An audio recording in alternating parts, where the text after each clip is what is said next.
Welcome to this multiple game Pentagon challenge where I'm going to try and win on every continent in less than 10 seasons. Each year I'm going to move on to a new FIFA game, meaning that transfers, manager moves, gameplay and features are going to change every single season, but also the leagues that are actually available to me will change too. Our first season and only season on FIFA 15 is going to start in South America. Of course, we need to win the Copa Libertadores this year, so we've got to start as one of the biggest teams on the continent. We could choose to manage teams like Boca Juniors in Argentina, Cruzeiro and Internacional in Brazil, or Colo-Colo in Chile, but we've actually picked Sao Paulo. Even before we sign anyone, there's a decent chance that we can win the Libertadores this year with this squad, but of course we need to make sure that we definitely can. The transfer market is probably the best way to do this. We have somebody in mind, but they'll cost about £12 million. To raise this much cash, we'll transfer list some backup tier players, and thanks to Real Sociedad, we've got enough money to bring Kaká back to Sao Paulo, but this time on a permanent deal. Kaká has won the World Cup and the Champions League, but he never won the Libertadores before he retired.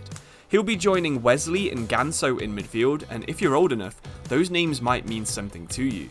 Ganso was meant to have better potential than Neymar back in their Santos days, mainly thanks to his performances in 2011 when Santos would actually win the Libertadores with both of them in the team. In some of our other seasons, we'll be playing a lot of the games in the league, but I've actually got so much footage from some of the craziest games of FIFA that I've ever played that I'm actually just going to simulate all of the Brazilian Serie A games. Before we could even play the one pre-season game that was scheduled for us though, we were actually thrown straight into continental football. It's not a bad way to make your managerial debut. In our group was Uruguayan team Pentagon, Chilean team Huachipato, and Argentinian team San Lorenzo. Looking at the group, we should probably be expecting to finish first, but San Lorenzo and Pentagon can both definitely challenge us while we get used to how FIFA 15 plays. So it's finally debut time, and we're going away to Montevideo for our first game against Penarol. Win this and we'll probably qualify, but if we lose this match, they'll have to be perfect for the rest of the group stage just to finish second. Already, it feels like there's a decent amount of pressure on us as a manager. Of course, it wasn't just our debut as a manager, it was also Kaká's debut, or I guess his third debut for Sao Paulo. He made one about 15 years ago when he came through the academy, he made another last year when he was on loan, and of course we've brought him back on a permanent deal. It didn't really start out too well though. The AI on FIFA 15 loves a cross. You're going to see that throughout this video. Lots and lots of crosses, and actually quite a lot of dribbling as well, because FIFA 15 was a very fun game to dribble around on. You can see us doing a nice one there with Luis Fabiano, getting a lucky rebound and also getting the equalizer just before half time. We're still getting used to how FIFA 15 plays at this point. I haven't played this game in about 6 months, probably closer to a year, so just figuring out how to pass the ball was difficult enough. If you've never gone back in time to play some of the older FIFA games after getting used to something like FC 24, you might not actually realise how difficult it is to adapt to the new gameplay, but we're doing our best, and we actually get one last chance in the 90th minute. Pato pulling it back to Michel Bastos, but the goalkeeper with an absolutely amazing save with his feet. We would actually get one more chance from the throw-in. Daniel, the substitute on for Kaká, would find Pato. He would chip it towards Bastos, who would flick it onto Wesley, but again, it's another great save from the Penarol goalkeeper, and we'd actually have to settle for a draw in our first game on FIFA 15. With the Libertadores already proving to be tougher than I expected, at least the game against Huachipato should be pretty easy. They're a 3-star team with only a single player over 70 rated, while our team is ranked as the 3rd best in Brazil. The 4-3-3 that we used by default wasn't really working for me in our first match, so to get the most out of both Pato and Kaká, I've moved both more central and switched to this 3-5-2 formation. For the first time in his career, our team walks out in front of our own fans, but would Ganso be actually able to play in the double pivot a little bit deeper in this formation? In fact, that was actually probably the thing I was most interested to find out, because Ganso definitely doesn't have the physicality or even close to the pace that you would normally expect someone in this position to have. In fact, he's only got 48 sprint speed and only got 55 strength, so this guy is not your typical defensive midfielder. What he can do though is step up past Kaká like that and take long shots at the goalkeeper. That's exactly where we want Ganso. He shouldn't be defending, he should be taking set pieces and assisting people like Luis Fabiano to put us 1-0 up against Huichipato. In the second half, we actually just really wanted to extend the lead. We're still getting used to how the game plays, sure, but we're starting to get a bit more of a hang of it. We understand what things are starting to work, and we also figure out how to shoot. I was actually pretty happy with that goal because Kaká doesn't have the best movement stats, he doesn't have the best pace, and somehow he doesn't even have the best shooting stats in our team. While it is very fun to try and score goals from outside the box with Kaká, if it's inside the box and he's hitting it on target, it's usually going in. That's Kaká's second goal of the game. We're 3-0 up and it's probably time to start resting some players, and that did actually cost us a goal from Huichipato right at the end of the game. I was actually a little bit worried about a comeback, so we did park the bus for most of the game, but we still had one more chance with Alex Pato. He has a lot of pace this year, and to be honest, we probably should have taken the shot with him rather than using our substitute João Pedro, who's rated a lot lower. 4 points from our first 2 games is pretty decent, and honestly, we weren't that worried about not qualifying. In fact, I simulated the other 4 games, and even though we lost to San Lorenzo in the last one, we would actually finish first and guarantee a spot in the final 8 teams. This isn't exactly how the real-life Libertadores works, but this is just a reskin of the FIFA 15 competition that was known as the Copa Latina, and it's about as close as we can get without having to go even further into FIFA history to play in Brazil. The draw in the competition wasn't actually the kindest, because Internacional are clearly the second best Brazilian team after Atlético Mineiro and ahead of us. Still, if we could keep the away leg low scoring, we could probably beat them at home, at least that was the plan. But the thing about plans in football is that they never seem to work exactly how you expect. If we could have got an early goal in this game, that would have made everything so much easier. Somehow, we pressed the wrong button with Pato and ended up chipping it straight into Alisson's hands. Kaká nearly got his goal from outside the box that again would have made things a lot easier for us, but it seemed like no matter what we did in this first half, we just could not get a goal. It did seem some of the time like the AI would just score whenever it wanted. Sometimes they would get a ton of lucky bounces, and right there, the lucky bounce was ours. Our goalkeeper let it through his body, it hit the post, and he just about picked it up. After getting lucky there, we got unlucky here, with Alisson being the sweeper keeper we know he can be in the Premier League. Our football, if you haven't noticed already, is kind of like counter-attack long ball, whereas Internacional are very much a possession-based team. And on FIFA 15, this is really hard to counter. You can dive in, you can slide tackle, but come the end of the day, most of the time, you're just hoping your goalkeeper or your defender will make a block. We got one that time, but then they even played possession coming from a corner, and that was one of the best set pieces I've ever seen an AI do on any FIFA game. The header down, the great controlled finish, and the deserved goal if I'm being honest. Internacional totally destroyed us in this first leg, and we were lucky to be going into the second leg just a single goal behind, but because we're at home and it is only a single goal, we have Kaká fully fit, we have Fabiano, we have Pato on good form from how they're playing in the league, so we actually have a decent chance of getting that goal, getting 2 and getting into the semi-final. Kaká kind of wanted to take it into his own hands right there, trying to do a shot from outside the box. We still haven't scored one with any player in this save, and then things got even worse. Within the first 20 minutes, Internacional had scored a goal. We now had to come back from 2-0 down, but we did still have Kaká, and he still did have the potential to do something special, like beating 4 men, like finessing it into the corner, and putting us just 1 goal behind on aggregate. When Kaká or your best player is in this kind of form, you just try and get them the ball as much as you can. He had another shot right there. I think that's the first time he's hit a ball inside the box that hasn't gone in. It has won as a corner, and we got so lucky. The ball bouncing at the feet of Alexandre Pato, and in less than 45 minutes, we are level in the tie again. But that means Internacional are going to start attacking. We get lucky there that the ball fell to Wesley rather than their striker, and with both teams wanting to attack, this was going to be a special second half. The first goal of the second half came to Pato, and all of a sudden we turned it around from 1-0 down to 3-2 up in just 45 minutes. But here comes some AI crossing, and the smallest player on the pitch would outjump our 6'3" centre-back, and it was all level yet again. Ganso in the pivot would play it to Kaká. João Pedro would give it back to Kaká. And again, Kaká would score. He was on absolute fire. And with just 15 minutes left, surely that would be the last goal of the game. Well, Michel Bastos would chip one forwards and João Pedro would smash it home to give us finally a comfortable 2-goal lead against Internacional. But they weren't done yet either. Paulao would pass it out to William. His cross would come in again and Sasha, again a very small player, would score a very important header. We just had a few seconds left. We still had that 1-goal lead, and it was almost an accident that João Paulo would get one-on-one with the goalkeeper, and thankfully he would find the net and there would be no more coming back from Internacional. We had won the game 6-4 on aggregate. After the highest scoring quarter-final game in Libertadores history, we were the last remaining Brazilian team in the competition. We could be drawn against one of 3 Argentinian teams, River Plate, Boca Juniors or San Lorenzo, a team that you might remember beat us back in the group stage. Thankfully, we actually got the lowest rated team of the 3, but River Plate had one big advantage. The Brazilian league has always been known for having a ton of games, with some players playing over 100 times in a single season.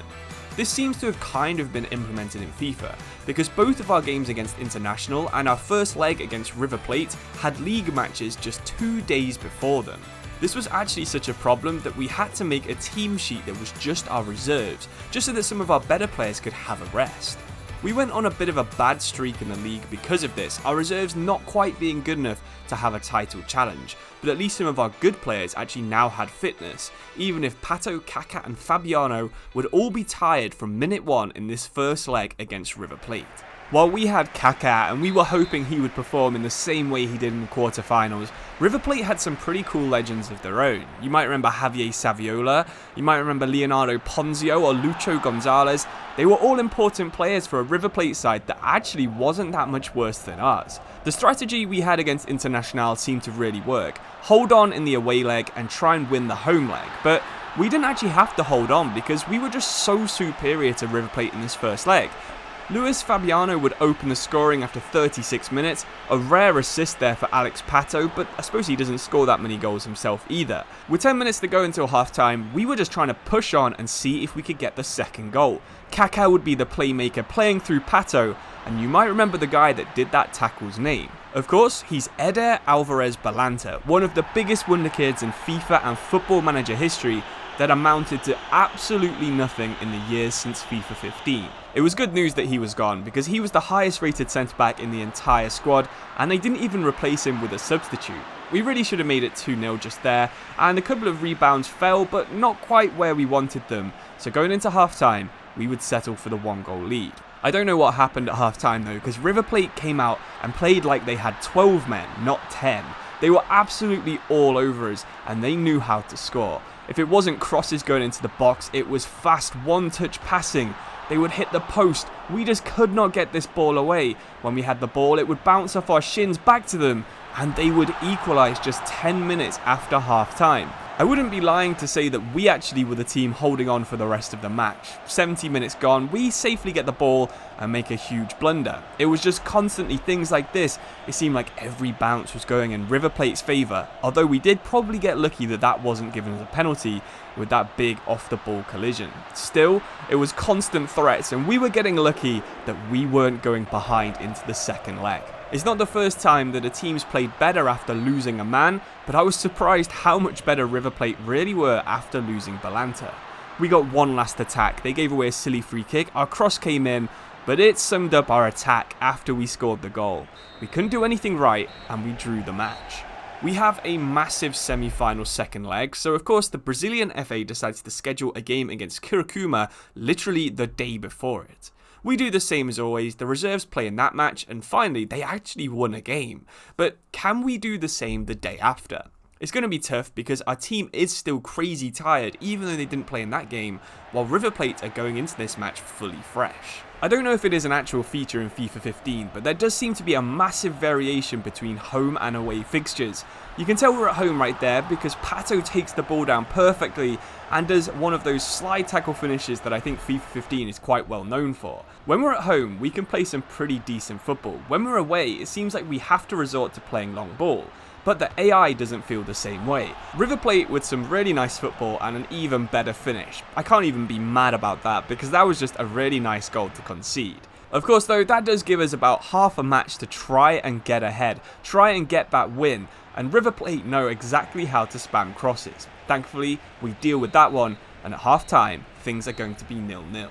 In the last couple of minutes of the half though, we got a notification that Luis Fabiano was injured. You can see from our substitute bench that literally our only fit player is a goalkeeper, and FIFA 15 is not going to let us put one of those up front.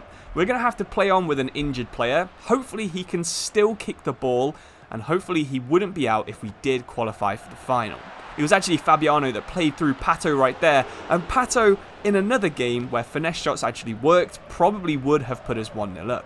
Again, Fabiano with another nice move through to Pato, and he would cut inside. I don't know why that was such an easy goal to score. It seemed like Pato just didn't get tracked, but I'm not going to complain, because that's the goal that's put us ahead with just seconds to go. A couple of mistakes at the back there for River Plate have cost them a place in the final, but I'm more than happy to take that final place for Sao Paulo instead. It was quite frustrating to notice that the exact same scheduling mix-up happened before both legs of the final too. We have to play 2 games in the 6 days before the final, including one the day before. This constant stream of games has finally taken its toll too, because we have confirmation that Luis Fabiano will probably miss both of the final matches. The first final game is a tense one. We went in with the same strategy that had beaten International and River Plate. We defended a lot in the first leg, which was away yet again, and we were going to push for a win in the second leg that was at home.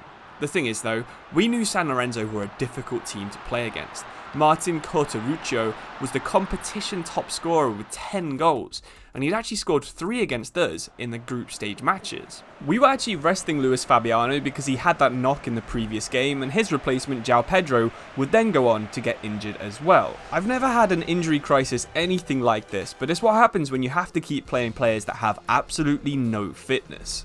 After one of the most boring games of the entire season, all of the pressure was put onto the final leg of the final.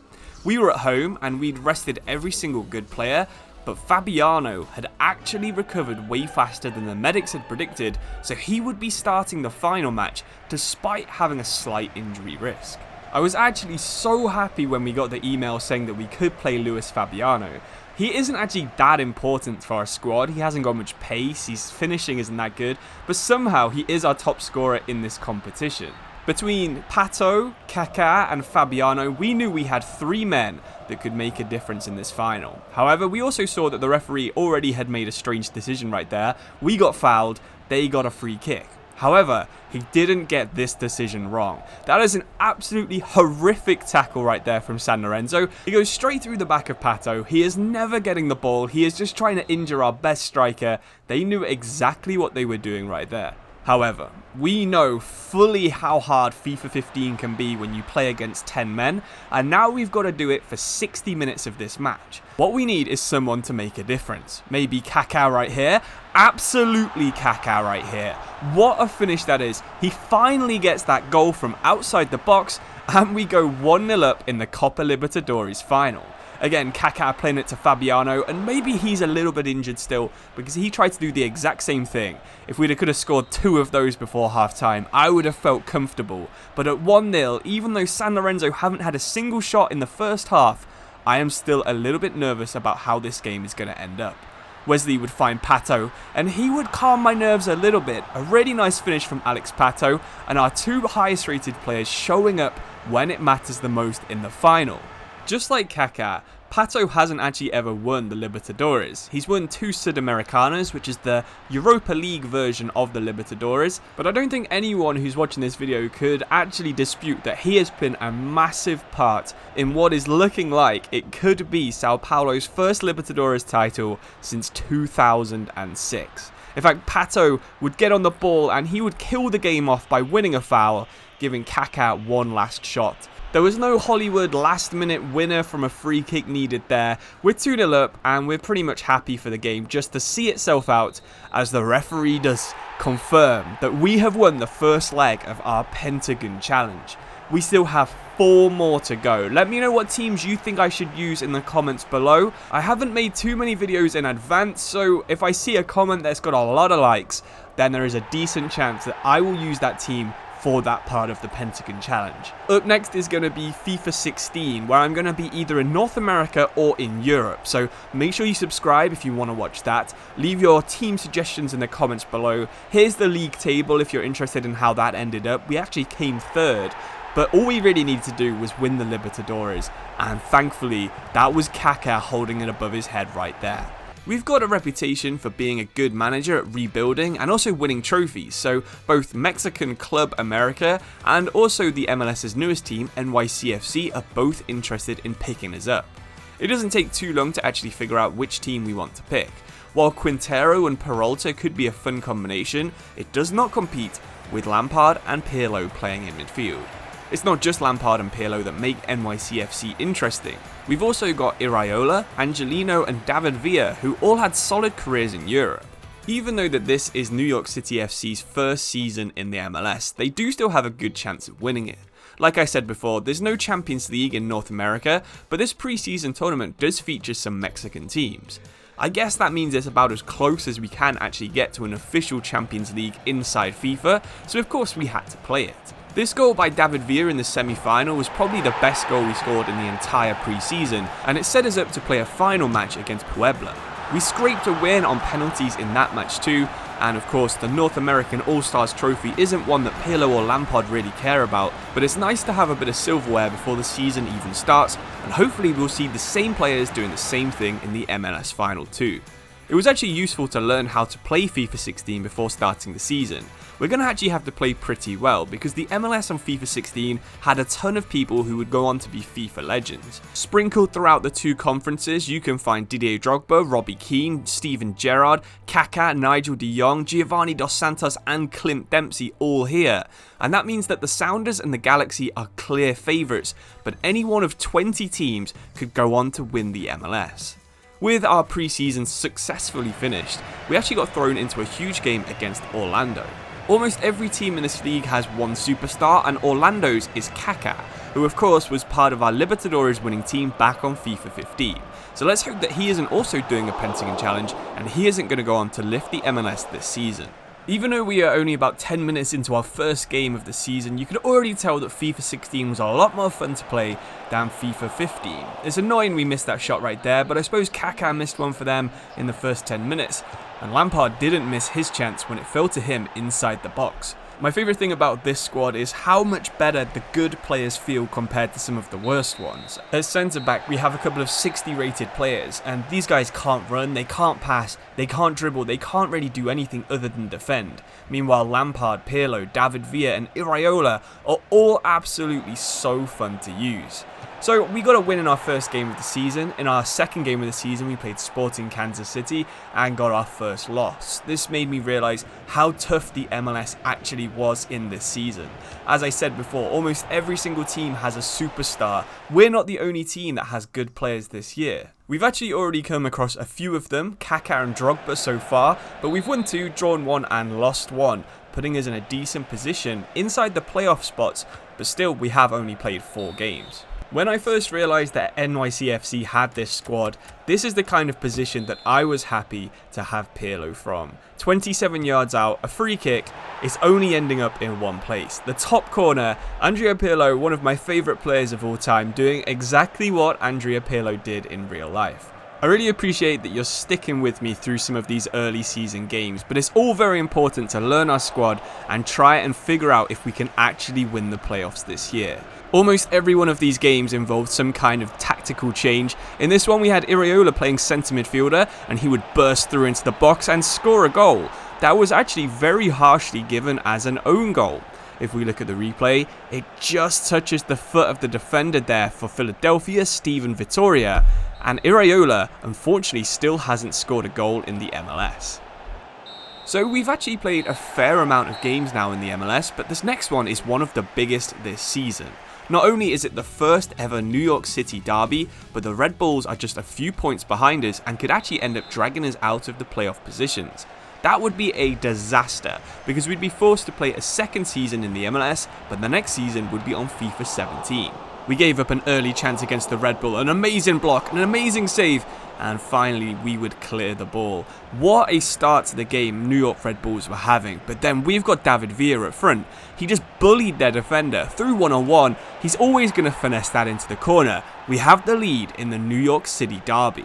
We did everything we could with Sao Paulo to build our Libertadores win on a defensive stability platform. We just couldn't do the same with this New York City team. It seemed like our really bad defenders and really low rated goalkeeper were costing us in almost every single match. Of course, our attack was absolutely amazing for the MLS, but yet again, we nearly lost the game just because we could not defend. For the rest of the season, we decided to change up our strategy. Instead of trying to hold on to narrow wins when they can go just as easy as that, we were going to attack for the rest of the year. To do this, we probably had to change our main tactic, and if we wanted to change our main tactic, we would need to make some transfers. We wanted to make sure that we'd be able to reach the playoffs, so we used a feature that was actually removed in FIFA 17. We told the board that we could win the entire MLS, but only if they gave us about $1.6 million. They agreed, and after a lot of negotiations with DeAndre Yedlin, now we had one of the highest potential American players on our right flank. His pace was actually such a big deal that we could finally change formations to something we're more comfortable with. We won the Libertadores playing a 3-5-2, and we're playing a slightly more defensive version of that again with New York City FC. Pirlo will be our deep-lying playmaker, Lampard will be trying to hover on the edge of the box, and we can finally put a target man next to David Villa to help him score a few more goals. We used the tactic for the first time in this game against Montreal, and despite playing quite well, we actually lost 2-0. Oh dear. Still, we'd managed to stumble our way into almost guaranteeing the playoffs come the end of the season, and all we had to do was not lose by a ton of goals against Orlando. We were level going into the last few minutes before David Villa struck, and we confirmed a win. New York City confirmed they were going to the playoffs, and it was actually a lot closer than it looked, because without that last minute goal, the Red Bulls would have overtaken us and forced us to play in the USA on FIFA 17. Instead, we've been given a playoff game against DC United just to get to the main knockout tournament. I was actually pretty happy with the draw because LA Galaxy were going to knock out the Sounders, Portland Timbers were waiting for someone in the second leg, all of the good teams were playing against each other. I was less happy that all of our loans expired before we could play this game. That meant no more Angelino, who has been an absolute rock playing left midfielder for us. And the exact same can be said about Shea Facey, who's been our best centre back until we moved Iraola a bit further back. But still, it was the pressure of knockout football. This is why we play FIFA career mode. These kind of games and this kind of opportunity. I remember thinking back when we were playing FIFA 15 that knockout football was a lot tougher than I remember on some of these older games, and FIFA 16 was an entirely new level of that. Because look at that shot right there. That was actually the first shot of the match. They'd had 93% possession. We hadn't even touched the ball other than for kickoff, and they go and score one of those on us. But it's fine, we've got some really good players of our own, and we get a nice chance with Shelton, who somehow scoops it into the top right corner.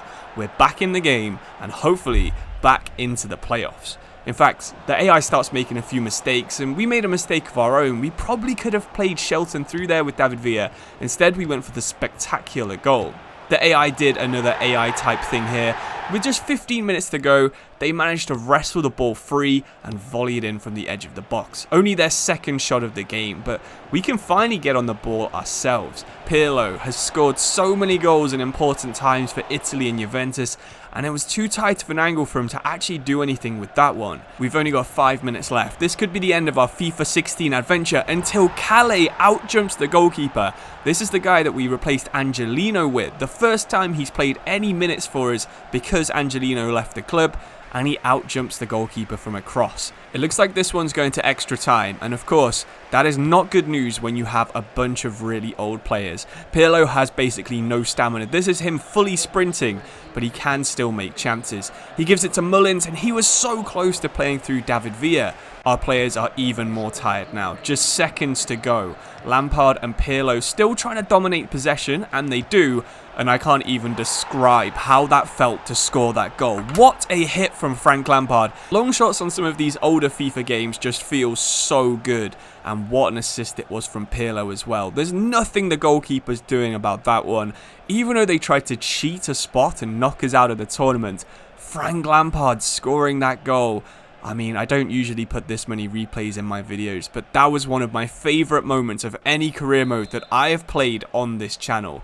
Of course, we're just going to park the bus and hopefully the AI won't have time to attack. They don't. The referee blows his whistle, and that absolute banger from Frank Lampard has topped anything Kaká did last year. It's topped the Pirlo free kick, and has put us into the semi-finals for the conference, where we're going to be playing against Montreal Impact, a team that beat us 2-0 both times we played them in the league, and now we have to try and beat them in the cup. Thankfully, we do exactly that. This is the only real attack of the entire game from each team. David Villa doing a nice turn and smashing it into the top of the net. We were in the conference final where we would have to play against New England. We got off to a really nice start in the first leg. We won 2-1, and in the second leg things got off to just as good of a start. Poku chesting it down and then unleashing a Lampard-esque volley from the edge of the box gave us a 3-1 lead. But then in the last few minutes of the game, to win the conference, Mix Diskerud would smash one in from such an unlikely angle. We'd win 4-2 on aggregate, and that would mean we had a place in the grand final of the MLS. In the other side of the draw, Portland had lost to LA Galaxy, so the preseason favourites were our final game on FIFA 16. Before we see who wins the Lampard versus Gerrard final, why don't you subscribe, like and comment which team in Europe you'd like to see me go to next. Okay, so it all comes down to this. A single game in the snow, the two best English midfielders of their generation fighting for a cup 5,500 miles away from England. We do our best to try and tip the scales in our favour. We tried to unnerve Steven Gerrard in the pre-game press conference. Hopefully it worked, because if he's at his slippy best, we'll have full control of the midfield with Pirlo, Iraola and Lampard.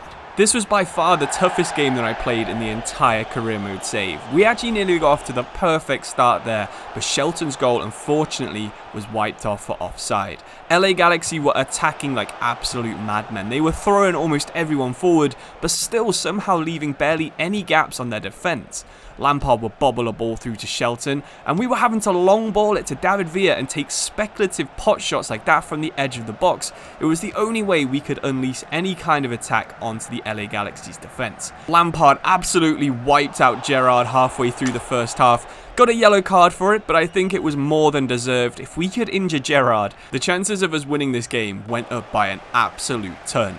We also had to try and cut out mistakes like this, where we just gave it to Giovanni Dos Santos, some tiki-taka from LA Galaxy, and Iraola, of course, now playing as a centre-back rather than a midfielder, and he was our saviour at the back. But now he was our attacker up front. Could he get his head on the end of this corner?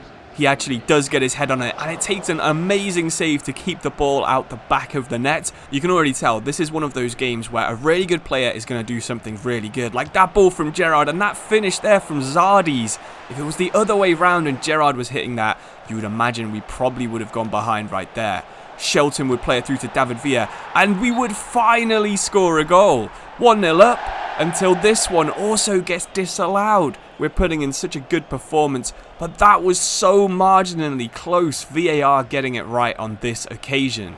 Are we going to be stuck playing this game into FIFA 17? Not if David Villa has anything to do with it. He gets his shot away, but he's actually been brought down by the defender. So, our entire season comes down to this. A 90th minute penalty in the last minute of the last game of the season. We check the options, but no one's even close to as good as David Villa is at penalties. We actually get the timing badly wrong, but David Villa runs up and somehow still finds the roof of the net. Holy crap, what a finish that was, and what a finish to the game this is. We're 1-0 up, all we have to do now is hold on for a few more seconds. The playoffs in this MLS campaign could be some of the best FIFA career mode save I've ever actually put on YouTube, because the last minute goal to win the game against DC United, the last minute penalty to potentially win the MLS Cup, David Villa knows exactly what that means, and we could be about to get the second trophy in our Pentagon challenge. We just have to hold on for another 10 seconds and the referee will blow his whistle. LA Galaxy, now losing, get the game back underway, while New York City go park the bus Is it even going to matter? Are Galaxy going to get one last chance? Well, Gargan, he's running down the wing. He gets his cross in, but it's a great stop. The ball falls to Hustik. He chips it up, but no one can flick it on, and the referee finally blows his whistle. We now have 2 of the 5 trophies we need, and we've only done 2 seasons. If we keep this up, this challenge will be over by FIFA 19. We won't need to go to FC 25 like we have planned for this series. Let me know what team in Europe, Asia or Africa you think we should head to next. Let me know in the comments if you enjoyed this video. MLS champions are New York City FC, and Mr. Manager is well on his way to completing a Pentagon challenge. There's no chance we're winning the Champions League this season, but we've been offered the Aston Villa job, and it was one of those moves we just had to say yes to. They have the most ridiculous squad that I've ever seen in any second division, and this team is surely going to be champions and let us move to an even bigger club for FIFA 18. With a team this good, surely we can be the team that breaks the 2005-06 Reading team's points record. That team somehow reached 106 points from their 46 games, an average of over 2.3 points per game. I seriously think we can beat it, and to help us keep track of how we're doing, I've made this graphic. On top is the Reading team's results and points, and on the bottom is our results and points.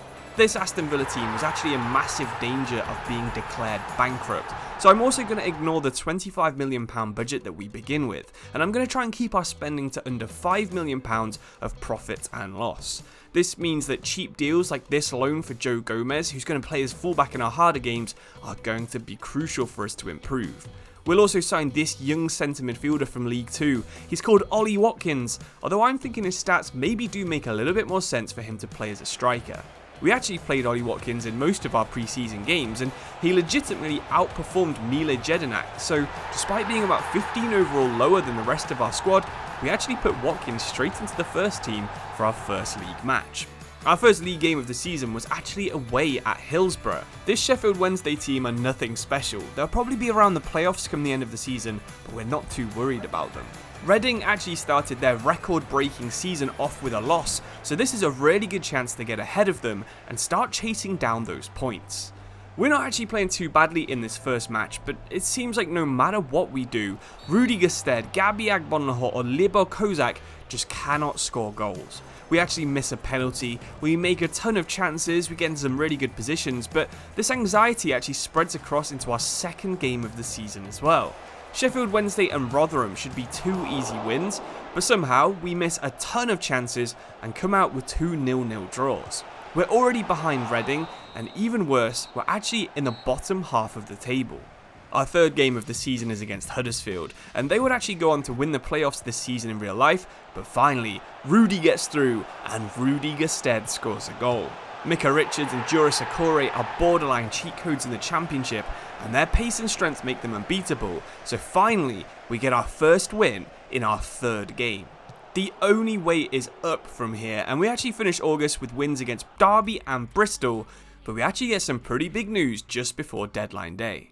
We received a £12 million bid for Andre Ayew, who's a player we haven't even used once this season.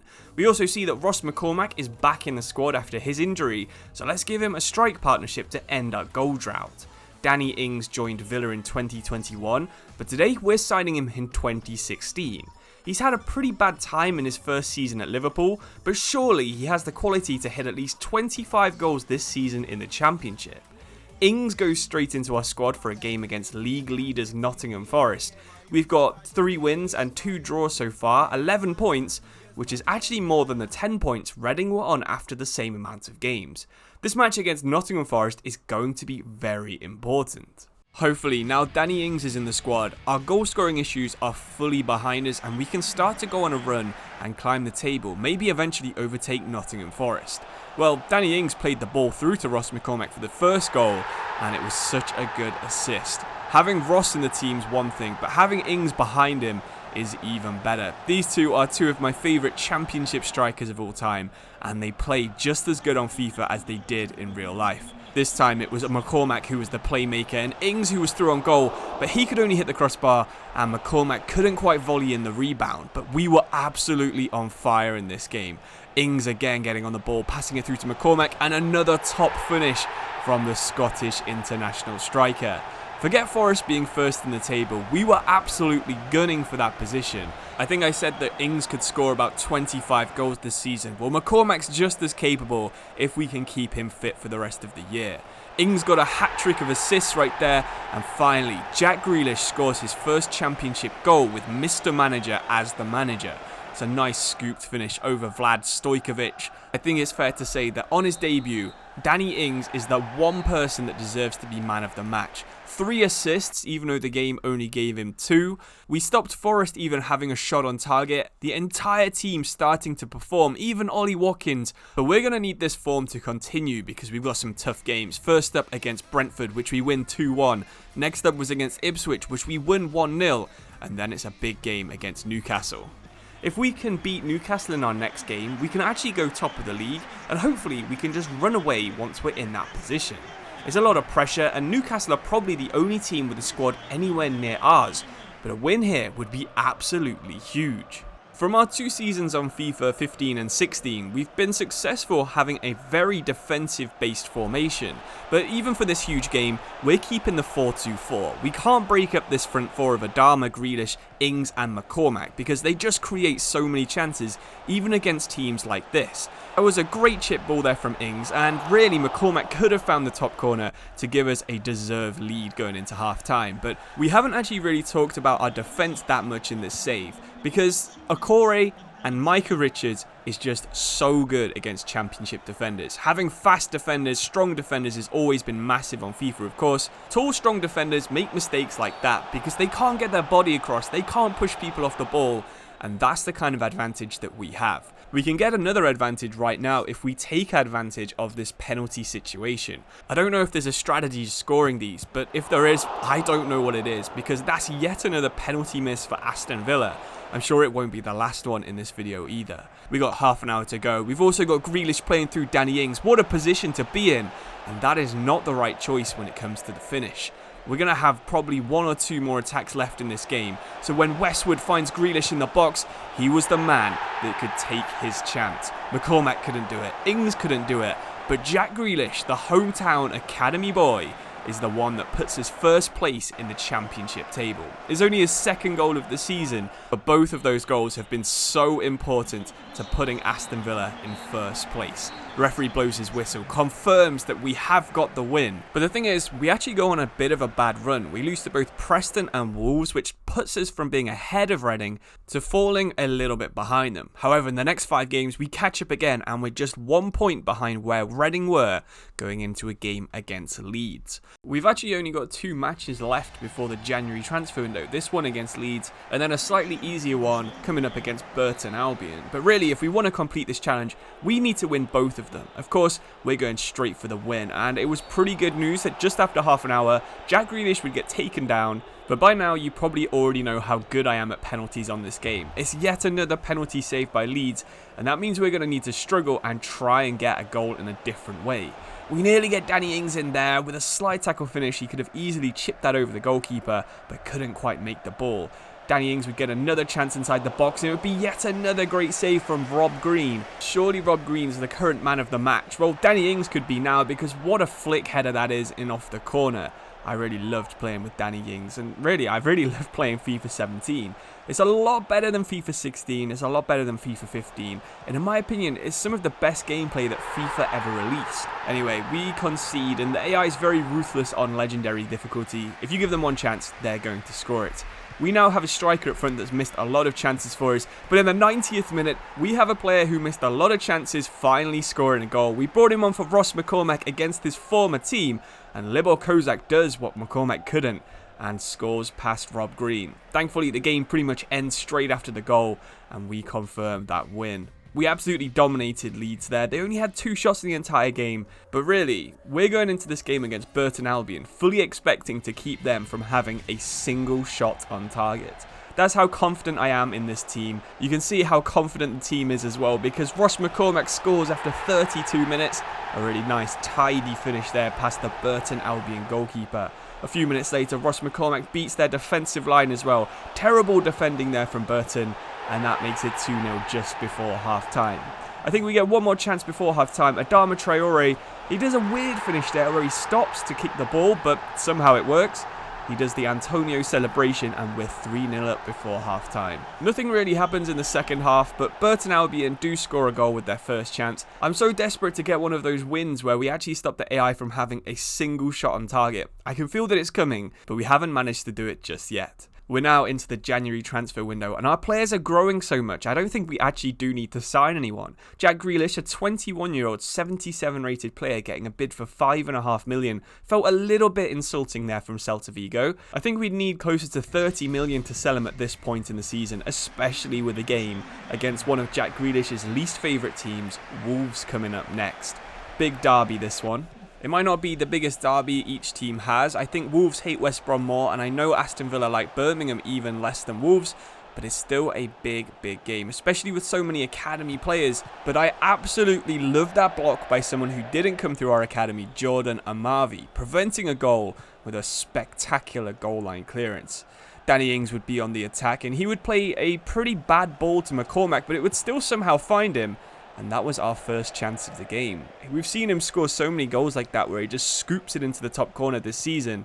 That could have been a really important goal. Into the second half, and Nua Dicko, one of those players that seemed to be everywhere in the Championship 6 years ago, but then sort of did nothing with his career, nearly saw Jack Price score a goal, but with time winding down, were we going to need another last-minute heroic effort from one of our players? Well, Jack Grealish would find Ollie Watkins bursting through from midfield, and we would somehow get yet another penalty. McCormack runs up, we change direction at the last minute, and I think that's the reason we actually finally scored a penalty. We'll let McCormack celebrate, but I'm actually kind of celebrating myself because I did not think we would score any of the penalties we get this year. The AI loves to give them away, but they're so good at saving them. So that was the only real action for the rest of the game. We had one last attack, but we decided just to hoof it so that the referee would blow his whistle. After that win, we're now 43 points behind Reading for the record and 10 points ahead of Newcastle for the title. It's safe to say that we're going to get promoted, but now it's all about getting to 106. We've got 19 games to close those 43 points, but this is so much harder than it looks. From the 19 games, we're going to need 15 wins and 1 draw to break the record, which means we can only mess up in 3 matches out of the next 19. Reading themselves actually only got 40 points from their last 19 games. They also drew 5 games that they should have won, so 115 points is definitely possible. We should learn from their mistakes and make sure that we get to at least 107, and I don't think we actually do need to strengthen in January, so the last thing we'll do this month is play a game against Brentford. The first half is kind of boring. There's only really a half chance for Ollie Watkins, who seems to really like playing at this ground. He's playing so well that maybe we could loan him out to Brentford if we do get promoted, but the second half is much less boring. We go behind like 2 minutes into it because our defending was awful. They run straight down the middle, and now we're going to have to try and come back to stay in this challenge. It didn't matter what we try, Brentford were just way too good in the snow. They kept the ball off us in their defence until the last 5 minutes. Every bounce seemed to fall to them until Kikuchi would kill us off with a 2-0 win. There goes one of our 3 losses, and now we have to be almost perfect for the rest of the season. To be fair, we nearly are in February because we win 4 matches and draw 2. This is actually the situation with just 10 games to go. We need to make up 17 points in 10 games, so averaging around 1.7 points per game is definitely a possible target, but we do have some pretty tricky games in there. We don't mind that though. We've been good against the good teams, but against bad teams like Burton Albion, who are last place in the table with just 27 points, we think we have a pretty good chance of winning this match. If we can, that brings it down to just 14 points needed from 9 games, so things are starting to heat up, and it's looking likely that we can get the record. We actually scored after 5 minutes. Danny Ings with the first shot of the game, blasting it straight through their goalkeeper. Nothing would really happen until the latter half of the game as well. 75 minutes gone, Danny Ings would beat a defender, burst into the box and slot one into the far post. We still wanted one of Ings and McCormack to be top scorer, so of course this is a great opportunity for us to maybe rack up some more goals and make things a bit more likely. We get a corner in the last 5 minutes, we hit the crossbar, we can't quite get the rebound, but it's fine. The win was more important than a third goal. We give the ball away at the end and the referee confirms we have in fact got that win. We have 5 games to go and we've got 1 or maybe 2 games left that we can still lose, but of course there's one team that's going to be extra motivated to try and beat us. Our next match is against Reading themselves. They've got a decent defence, but let's be honest, Grealish, Ings, McCormack and Adama Traore is going to be too strong for almost any team in this league.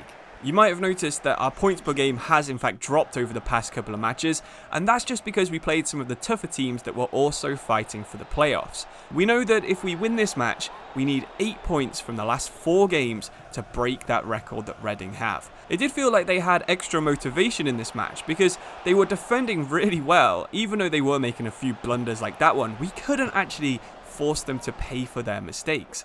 They were playing it out from the back, and that's always a bad idea on FIFA 17, especially when you're against a better team, and especially when the weather is rainy. For some reason, the ball basically doesn't move in the rain, and it becomes so easy to intercept almost every pass. I do love some of the defensive scrambles you get on these older FIFA games, and we just about come out with the ball right there, Ollie Watkins using his pace to get in the way.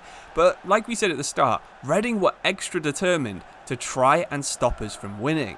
They didn't really have anything to play for, but it seemed like they were trying as hard as they could to get a goal themselves. Into the last few minutes, Jack Grealish would spot Micah Richards running through the middle. I have no idea why he was up there, but that goal is going to probably be the one that means we can break the record. If we'd have drawn this game, getting 10 points from 4 games is very tough, 3 wins and a draw, but getting 8 points is very, very doable. Of course, we park the bus. We do not want Reading to score here, and thankfully their cross is cleared away. We get yet another last-minute winner, and somehow we are still in this challenge. If we look at the table, that was also the game that we officially confirmed we were champions, but there was no animation because FIFA 17 doesn't do that until the last game of the season. Anyway, we played against Fulham next. For some reason, this was a lot easier than the Reading game. We won 3-1 and a nice finish from Danny Ings yet again. We had another derby, but this time against Birmingham coming up next. We were now on 102 points and we would beat Birmingham. We would play against Blackburn. We would draw against them. And can you believe it? That means we've got one more match and we are on the record amount of points. We just need to draw this one and we can get to 107. If we win, we get 109 and absolutely smash it. But Brighton are another very decent team. Last day of the season, we've won the league ages ago, but this team and how they're playing deserves to get this record. 107 points is a lot, but players like Jack Grealish, who's now 79 overall, we've brought him up from 71 to 79 in a single season. Absolutely crazy. It's going to be so important if we can get 107.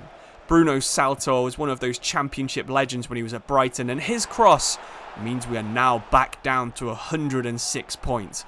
We need a goal, otherwise we are not getting this record. Adama Traore cuts inside, gives it to Danny Ings, and there's the goal we needed.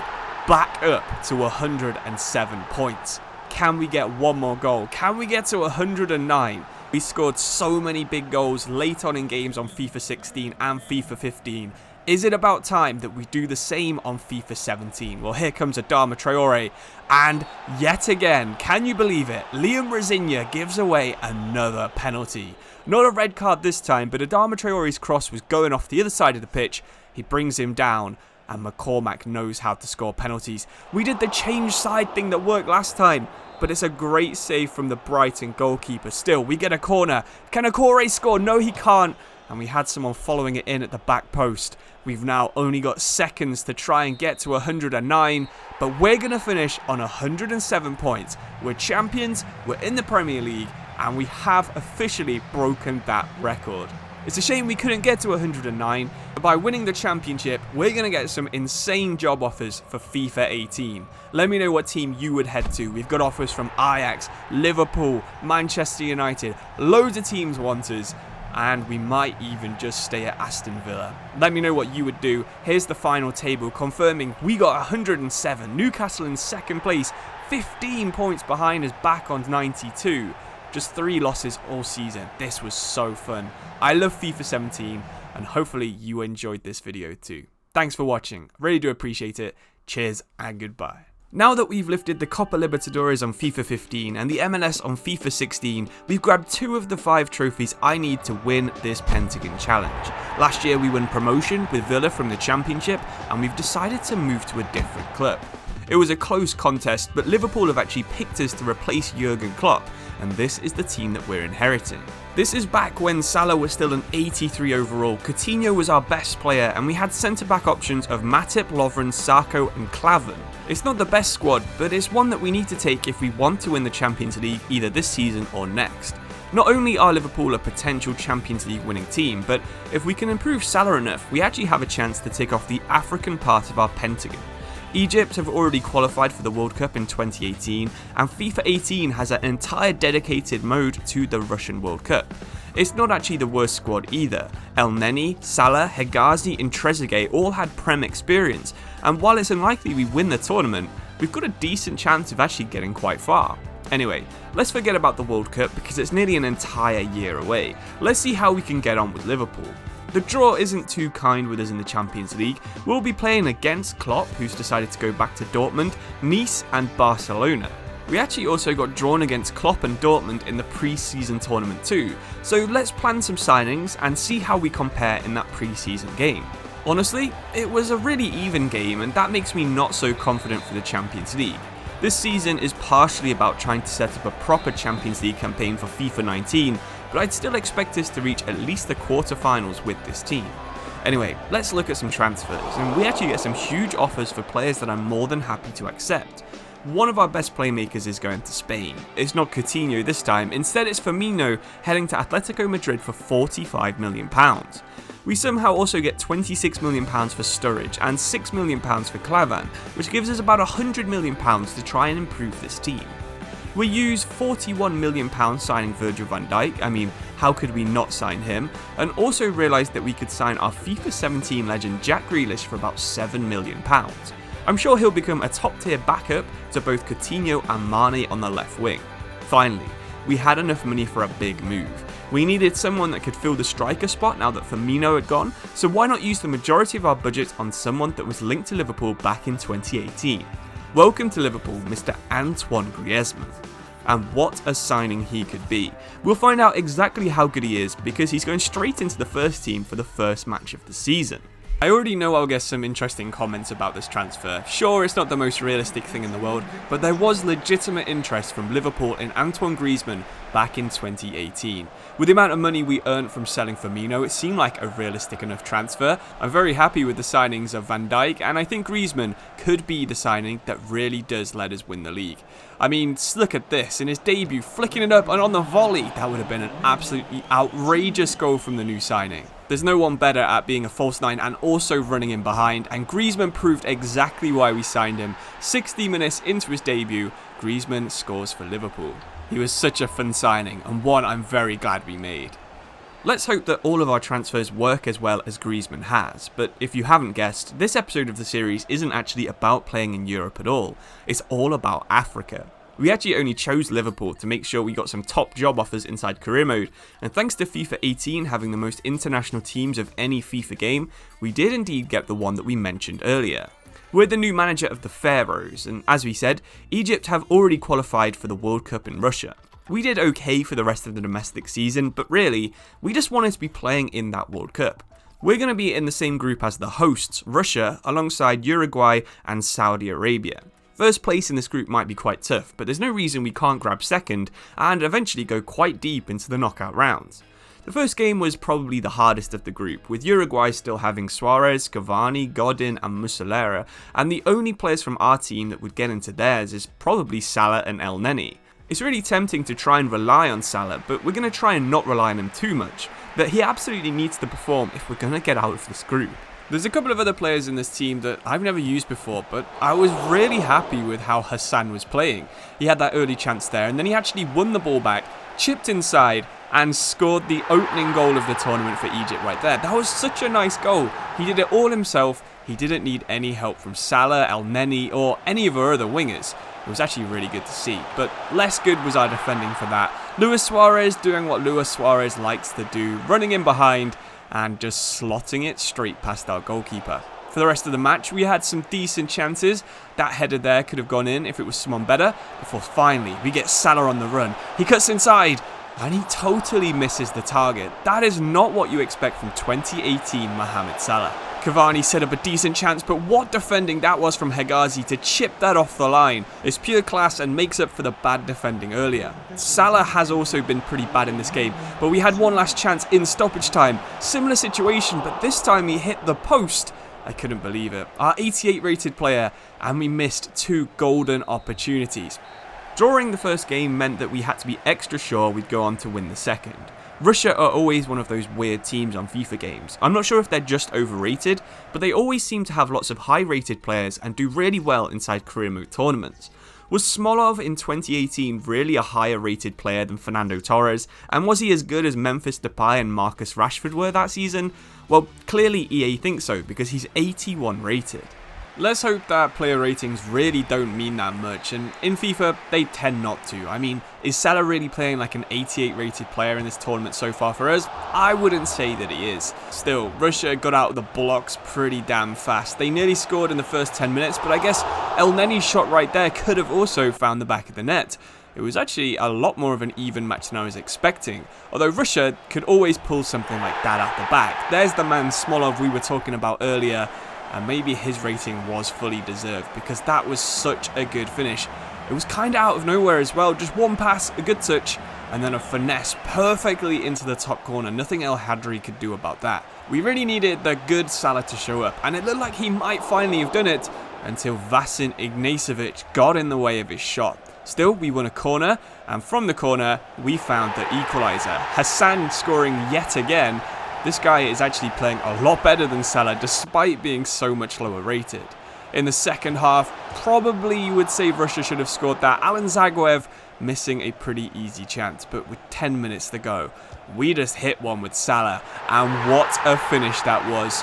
FIFA legend Igor Akinfeev gets fingertips to it, but he can't stop that shot. All we have to do now is hold on for another 5 minutes, and we've got Russia kind of where we want them. Their defense on the ball, but they run forwards, we nearly give away a free kick, a back heel, and then possibly the most perfect shot that it was ever possible to hit. There's nowhere else in the goal that you can score from that angle, but Russia managed to do it anyway. Still, we can have one last attack with Salah. We get down the wing, the cross comes in. Is he going to come back to Salah? It is, but the header misses the goal.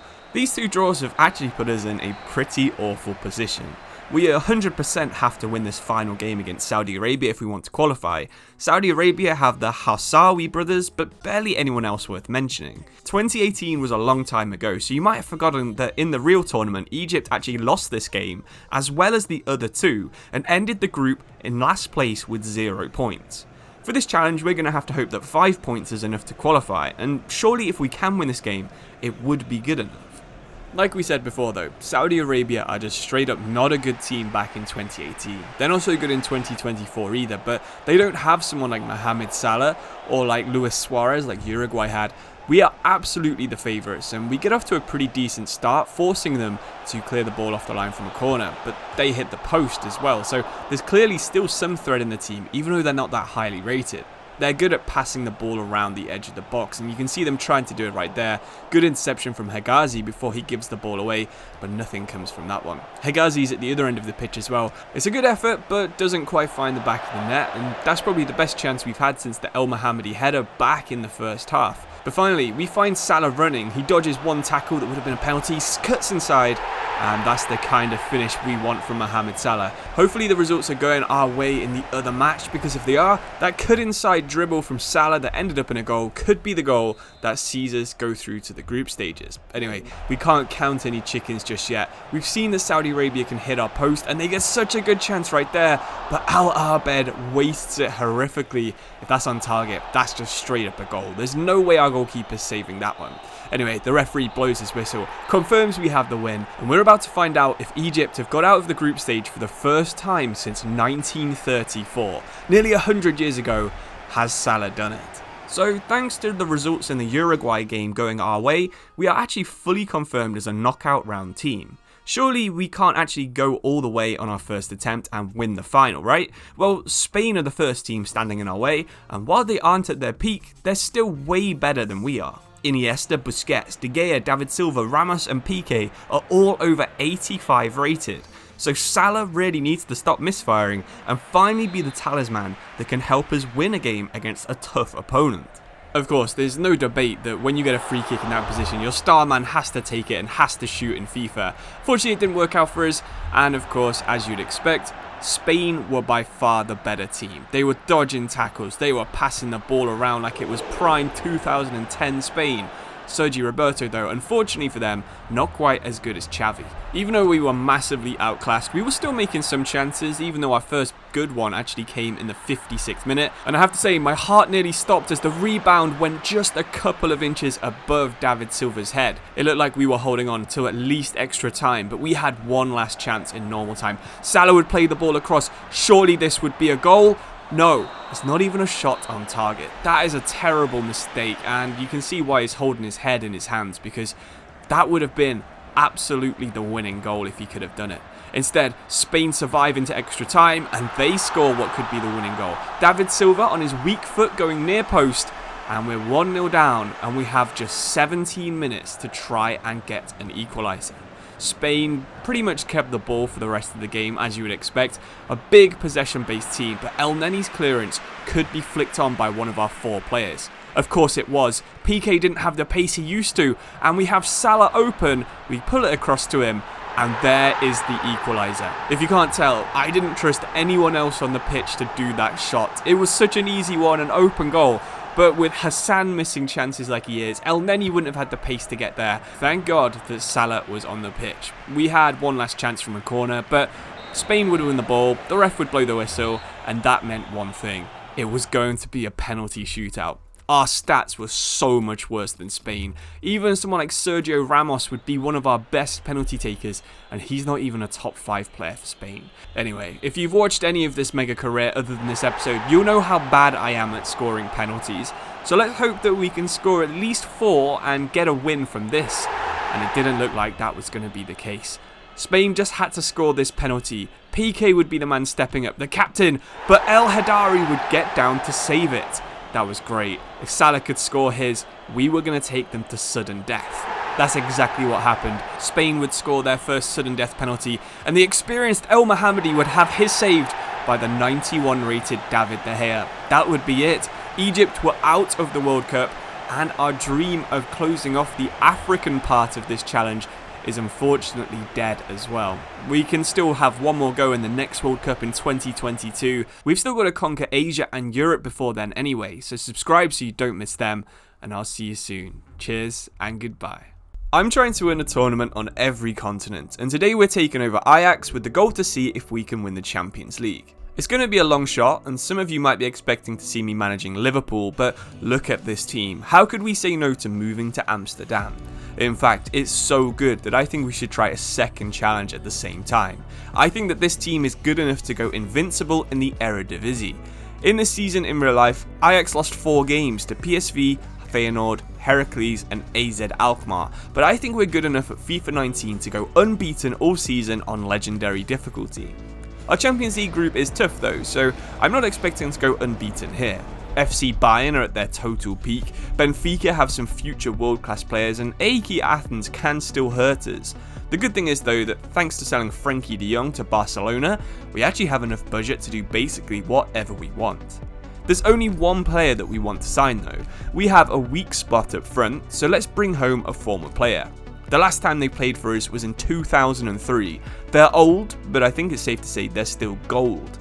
Welcome back to Ajax, Zlatan Ibrahimovic. We've rescued him from LA Galaxy, and he's still fully good enough for a Champions League campaign. We didn't actually sign Ibrahimovic quickly enough to play in our first match of the season. Because we skipped pre-season, we actually need to use these early Eredivisie games to learn how good we are at FIFA 19. It's actually a really fun game. Skills are a little bit overpowered, but that's perfect when you have a team that has Ibrahimovic, Hakim Ziyech and David Neres, who all have 5-star skills. Speaking of Neres, we actually got a bid that realistically we had to accept. He's going to go to Liverpool, and I couldn't really figure out how to replace him.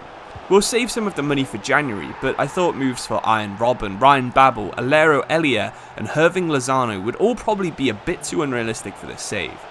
Anyway, with opening day fully finished, we got a win in our first match, and I think it's safe to say we deserved it. Fast forward to September, and after 5 matches, we're still on track for that perfect season. We have 5 wins from 5 games, but our next match is a derby day against PSV.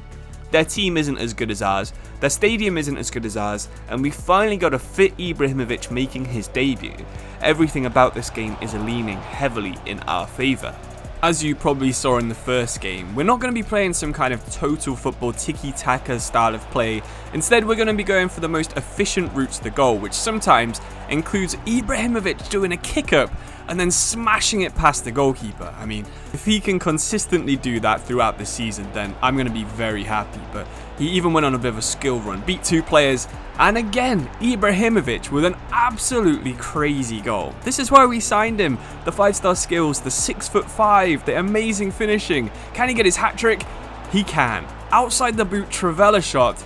We have an 100% pass accuracy in this game, so even though we're not trying to play possession, we are doing such a good job of dominating every team.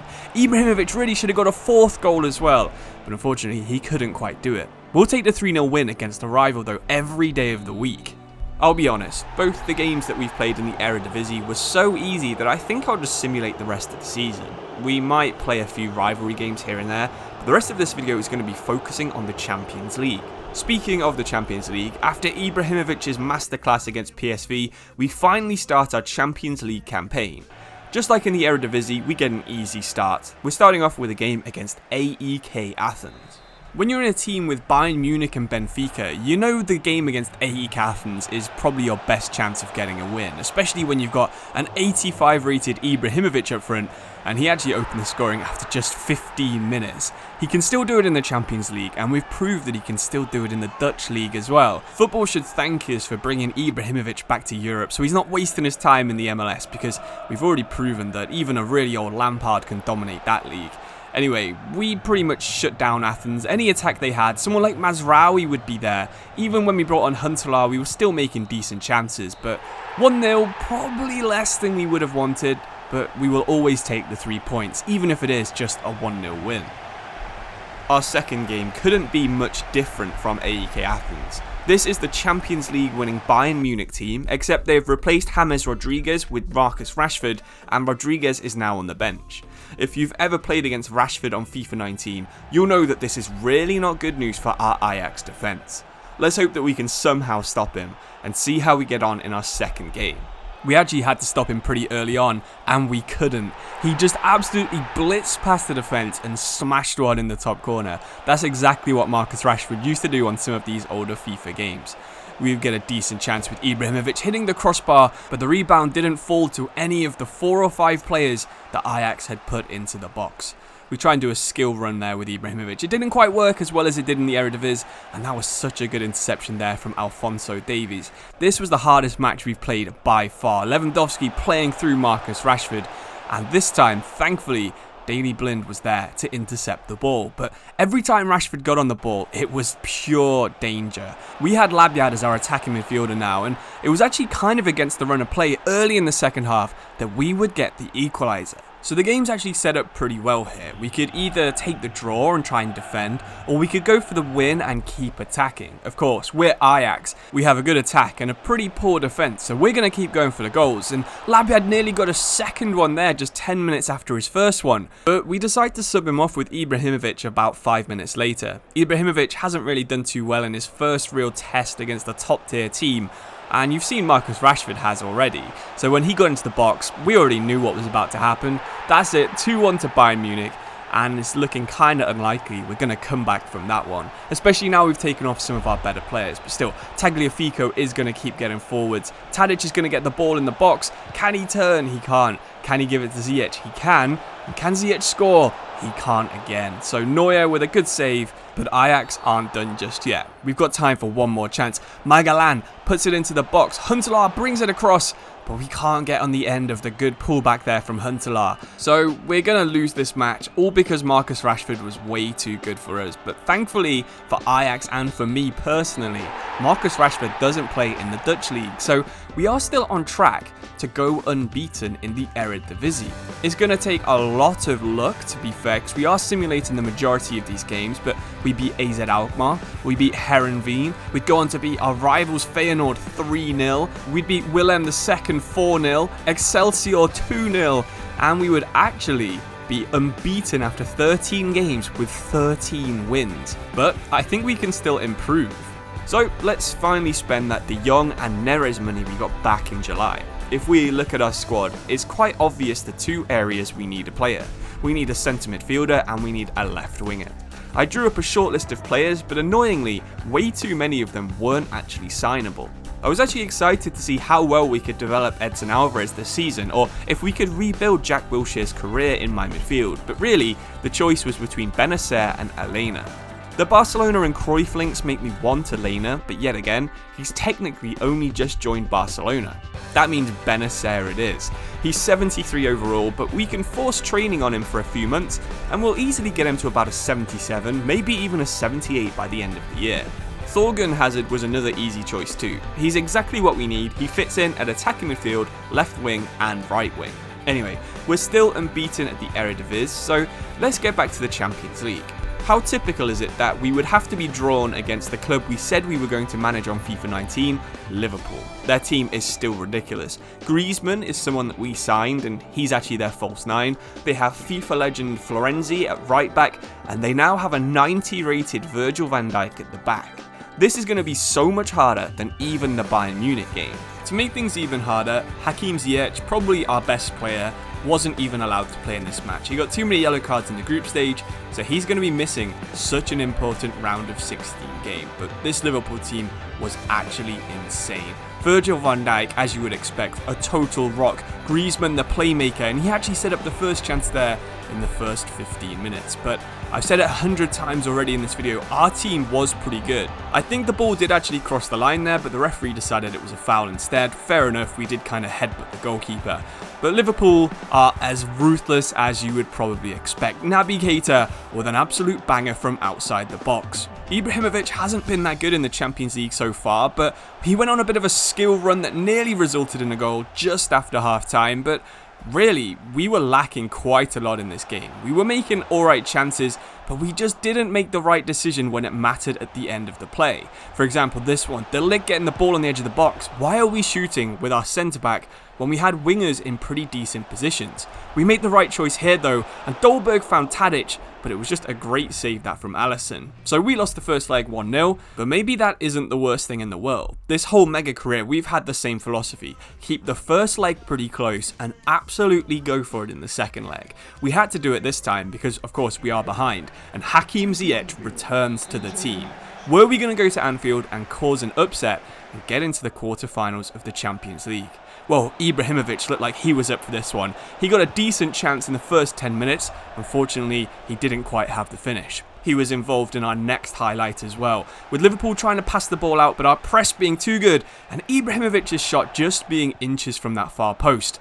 This is probably the best chance of the game. Van Dijk getting robbed by Ibrahimovic, but again, he does not have the finish. We've had 3 shots, all with our best striker, and not even a single one of them was on target. In the second half, we needed something special, and Ziyech's dribble into the box won us a penalty, even though if we look at the replay, I think Robertson actually did get the ball. He did get the man first, so fair enough. Ibrahimovic stepped up, and this time it was a shot on target and a goal. The equaliser, and what a big moment that was. Of course, Ibrahimovic celebrating in front of the cop like the mad lad that he is, and we would hold on to make it 1-1 come the end of the match. Into extra time, again, we probably do need a moment of magic if we are going to score a goal, and Ibrahimovic tries to provide it with a few kick-ups right here. He passes it to Ziyech, and it's going to be a volley for Hazard, and what a finish that is. It's pure textbook, watches the ball onto his foot, and the outside of the boot shot curls around Alisson. At the other end of the pitch, less textbook there on our former winger David Neres, and it's a delict red card. We're going to have to try and hold on for 15 minutes. So, of course, we sub on another centre-back. At least we try to. Liverpool's centre-back actually makes one of the biggest mistakes of the game. I have no idea why Virgil van Dijk is hitting that free kick, but there was actually another mistake as well. For some reason, our substitutes just would never confirm. So we played that entire second half of extra time with Ibrahimovic actually playing as our centre-back. Because he'd been on the pitch the entire match, we didn't sub him off, and it was his header that won us the ball back with just a few seconds to go. We did a classic hoof over the halfway line, the referee blew his whistle, and I think we actually did deserve to win that game. If we thought that Liverpool was a hard game, then things were about to get even worse. We were drawn against Real Madrid, and if we have a quick look at their squad, it does look like they're weak on the wing. Where has Ronaldo actually gone? Is he injured? Well, no, he's returned to Manchester United. It's a weird move to make this season, but thankfully, it does actually weaken our quarter-final opponents by quite a lot. But still, it's Real Madrid. Even if the first match is going to be at the Amsterdam Arena, we'll be lucky if we're not losing on aggregate by a couple of goals come the end of these 2 games. As always, Ibrahimovic kicks us off, and we need to get off to a decent start. We actually do make the first chance, an overhead kick, and another overhead kick. Ziyech just narrowly missing the goal. That would have been a pretty decent chance. Compared to some of the older FIFA games we've played in this series, there is a little bit less cheating by the AI, but I still did feel a little bit annoyed by that goal right there. Mazraoui getting his head on it, but it still went in the back of the net, counted it as an own goal, and just generally a frustrating one to concede. We had a few more chances just before half-time, but Courtois, Pepe and Ramos is just almost unbeatable on FIFA 19. In fact, even when we're one-on-one like that with Tadic, he's got about 87 finishing. We just can't beat Courtois, but Modric can beat Onana, and what a finish that was. A pure finesse shot from the edge of the box, absolutely no chance of saving that one. We keep making chances, but the defence is just way too good. They keep getting touches on almost everything, and Onana's trying to get touches on things he really didn't need to. If we slow it down, I mean, just look at that. There is no one even close to him, and he's just giving the ball straight to Gareth Bale. We had a few more minutes left in the game, and we did get a consolation goal with Hakim Ziyech finally beating Courtois, but with the referee confirming the end of the game, we've conceded 3 away goals in the Champions League format that still uses away goals. We do technically win the Eredivisie while playing this game against Real Madrid because of how results went elsewhere, but I think we would probably trade the Eredivisie to get through this match because some of the semi-final opponents are pretty weak. As always, we make some good dribbling chances with Tadic playing it through to Ibrahimovic, and in the big games, as you saw against Liverpool, he does miss a lot of chances. That one was so close. So 30 minutes gone, it's still 0-0, things are really not looking good for us. We really need a high expected goals chance, and it looks like Ziyech could have given Hazard one right here. Into the box, and finally, we beat Courtois for the first time at the Bernabeu, but time is fast running out. We need 2 goals, and we've only got 15 minutes to do it. It's really not looking likely. Then again, what a ball that is to Dolberg, and the ball's going to rebound to Van der Beek, and we're level on aggregate, but technically losing on away goals. We still need another goal at the Bernabeu, and with 10 minutes to go, when we've already scored 2, it's looking like it could actually happen. Ziyech is going to play through Bande, and it's a good save from Courtois, but he was offside.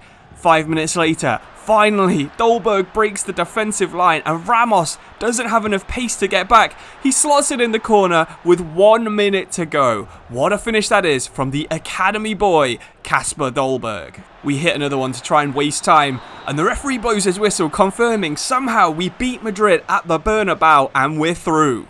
After two massive comebacks against two of the best teams in the world in Madrid and Liverpool, we deserved a nice, calm draw. And oh wow, did we get one.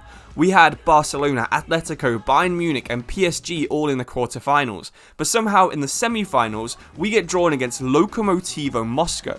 Sure, they are the team that beat PSG and finished top of their group earlier in the tournament, but how on earth have they made it to the semi-final of the Champions League? We can't be too confident because clearly they do have some ability if they made it this far, but there's no way that we aren't the favourites going into this match. To be fair, we had a really tough first half against Lokomotiv Moscow. They were so defensively solid until Ziyech would smash one into the top corner. I said it about Russian teams in the past before though, they're always really good in tournaments in these older FIFA games, and they've always got some random goal that you don't see coming in their locker. Are Lokomotiv Moscow gonna do the same thing right here? Well, De Ligt intercepts a pass, Miranchuk gives it to Smolarek.